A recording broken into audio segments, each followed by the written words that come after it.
Le jour se lève sur les vieilles toitures de cet ancien quartier de la capitale togolaise, Badago. À l'étage de cet immeuble se trouvent les locaux de cette entreprise spécialisée en développement d'applications. Un appartement acquis depuis 2018, mais non sans difficulté. Le loyer actuellement nous revient à 120 000 francs le mois. Nous avons donné une caution de 10 mois, donc ça fait banalement 1 200 000. C'était difficile, mais je pense que c'est le moins qu'on a eu à trouver. Toute une fortune pour se procurer un logement ou un local pour ses activités, cela est monnaie courante un peu partout dans le Grand Lomé.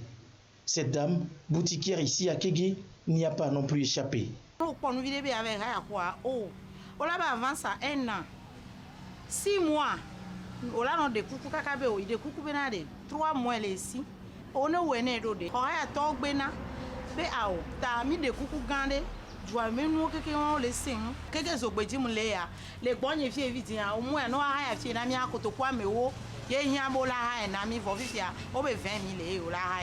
Que balé me ve verre toi. Eni be palo chama na nyu, gazé chama na nyu.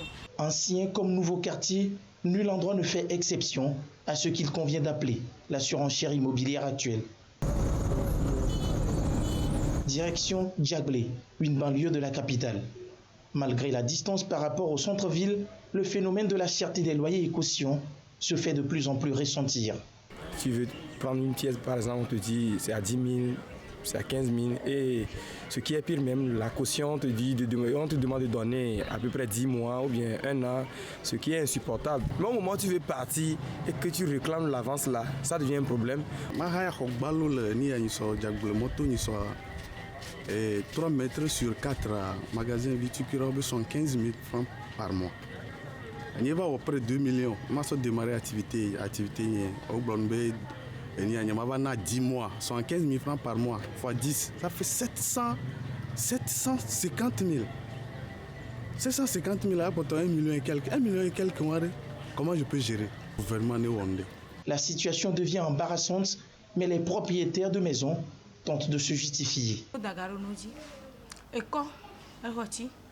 Ciment,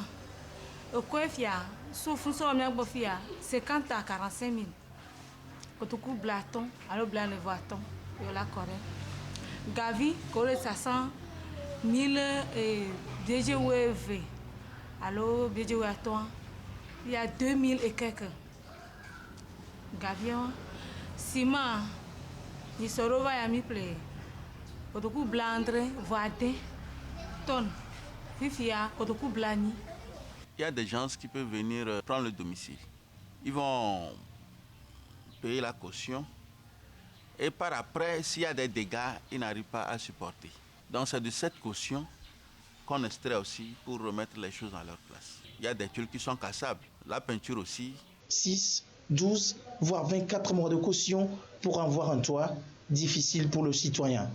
Mais selon les spécialistes de l'immobilier, une réalité se dégage. Sur les 3 dernières années, nous avons constaté une grave augmentation de sorte qu'il faut tirer une sonnette d'alarme. Ce système, d'abord, il faut savoir pourquoi ça s'installe. Tout simplement, c'est parce que les propriétaires n'ont pas de garantie de loyer, c'est-à-dire du locataire, la garantie de solvabilité du locataire. Il y a aussi une autre garantie qui est très importante, c'est au niveau juridique.